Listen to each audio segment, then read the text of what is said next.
I have had a thought that's been rattling around off and on over the past several months, and thought I'd just share a couple of thoughts with you of things that I've been mulling over. Perhaps you have noticed those around you, whether they're people that you have been in the church for a long time, or those who maybe you're visitors but didn't really stay, or maybe those that you wish would come and they just don't seem that interested. And you kind of wonder about the hope, the hope within yourself, the hope that, or lack thereof, that you may see in other people. And you can see those who may have lost hope. Maybe you feel this inside of yourself. Maybe you see other people who you really wish they would obtain the hope, but they just don't quite get there. And then others that really don't have hope, and perhaps just aren't interested in the hope that we have to share through Christ. And you might ask yourself a simple question: why? You might ask, well, why is this? And if you were to interview all of those various people who just aren't interested in the faith, aren't interested in that hope, you probably get quite a few different answers. For some people, they just don't feel that the Bible or the God of the Bible applies to them. Perhaps something else makes more sense to them, or they see something else, or whether it's a different way of living, a different belief system, etc. Something else makes more sense to them, perhaps. Maybe it's just as simple as being a heart problem. Maybe they're just sick in their heart, and they just can't get over that particular problem within themselves. And we know this because we as people, as humans, struggle sometimes with these very things. But others seem to really lose that hope. And we can see in Proverbs chapter 28, verse 26, there's a very simple saying. It says there that he who trusts in his own heart is a fool, but whoso walks wisely, he shall be delivered. It's such a simple thing to consider, but oftentimes people trust in themselves over God. And God knew all about this. He actually explains it. Remember in Luke chapter 8, and we have the parable of the sower there. And remember how some of the seed fell by the wayside. It just, it was eaten by birds. Some of it sprang up quickly, but it was on rocks, and so it withered. Some of it was choked out by the thorns. And in verse 11 through 15, we see it explained. We see the parable of the sower explained. And we see in verse 11 that the word is equivalent to the seed. That seed is the word of God. But the word of God is transforming, however, and it gives hope. But it will only give hope if we allow it to. In verse 15, we see that a good and honest heart is the good ground that produces where the seed will grow and produce fruit. So it really does come down to a good and honest heart. And if a person is really searching for truth, for that ultimate truth which we find in God, that word will take root within their hearts.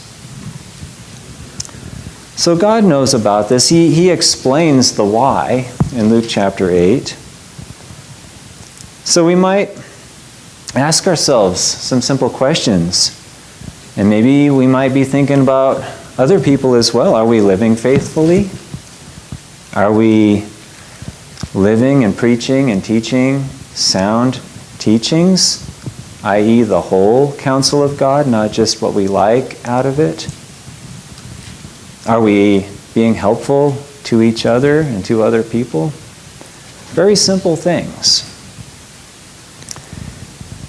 abiding by God's will, abiding and living by His standard, it is not a popularity contest.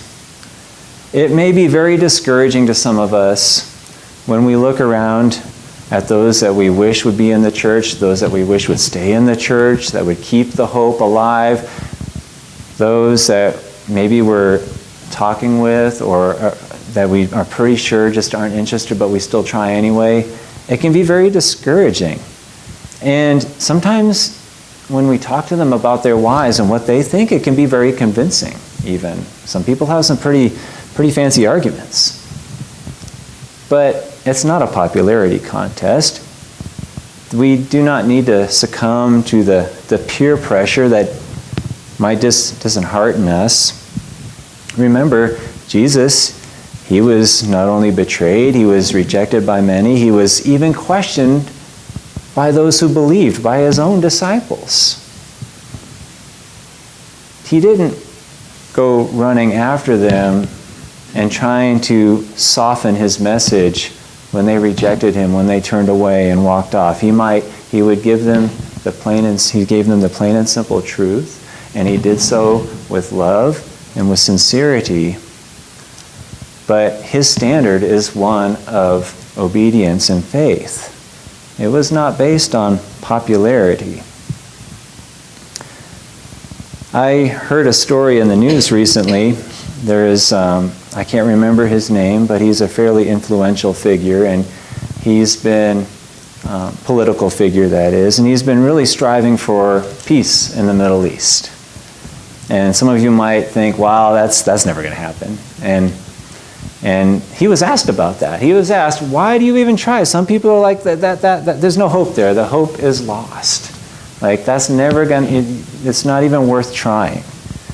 And his response to that was that the alternative is too dark. Now, I do sympathize with his position. I do think that as Christians, we are a people of peace.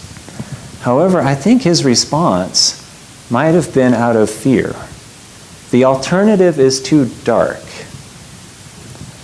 That might have been a response of fear, and we are not a people of fear. There is an individual by the name of John Green. You may have heard of him. He's fairly popular, and he's been a very successful author, sold millions and millions of copies of his one particular book, but also others, and he's a YouTuber as well, so you might have heard The Fault in Our Stars. You might have heard of that. See, he wrote that book. He has an interesting quote as well. I'll read it to you. I believe there is hope for us all, even amid the suffering, and maybe even inside the suffering. And that's why I write fiction, probably. It's my attempt to keep that fragile strand of radical hope, to build a fire in the darkness.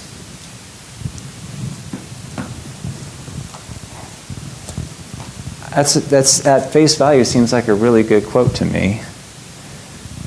But do we need to write fiction to hold on to some single strand of radical hope, to build this imaginary fire in the darkness?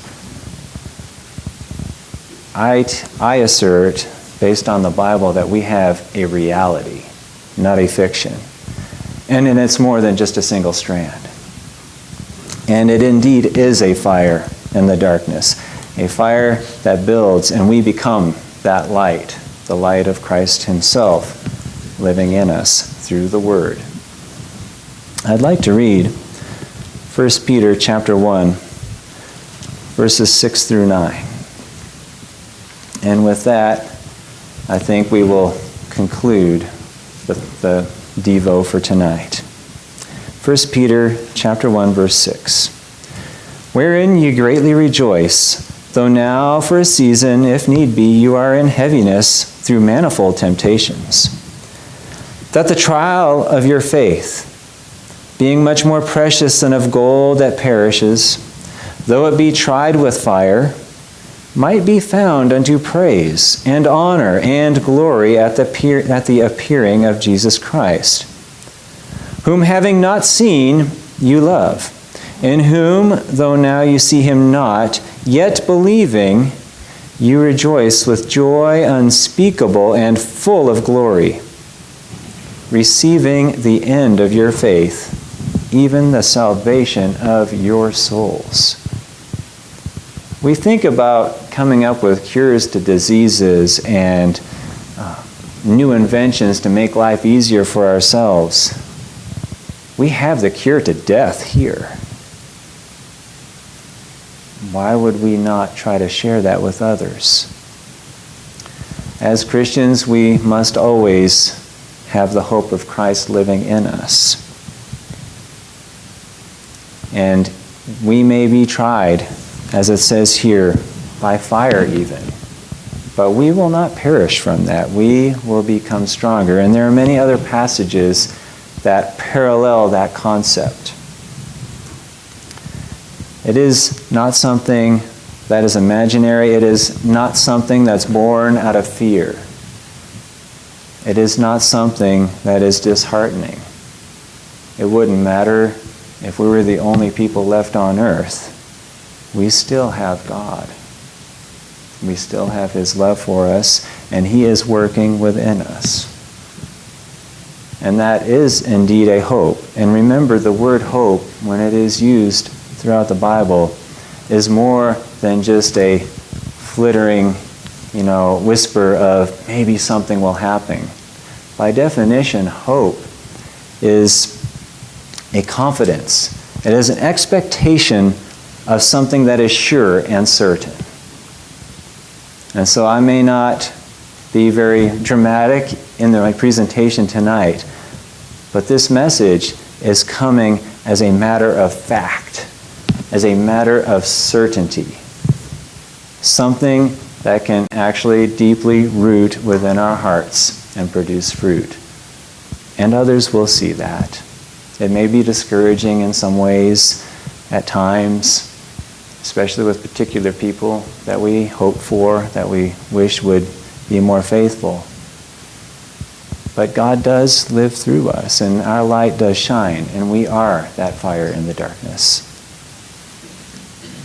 And that will be something that others will come to recognize. It may not be the whole world, but there will be someone out there who will come to that light. And with that, if there are any requests, please make them be known as we stand and sing.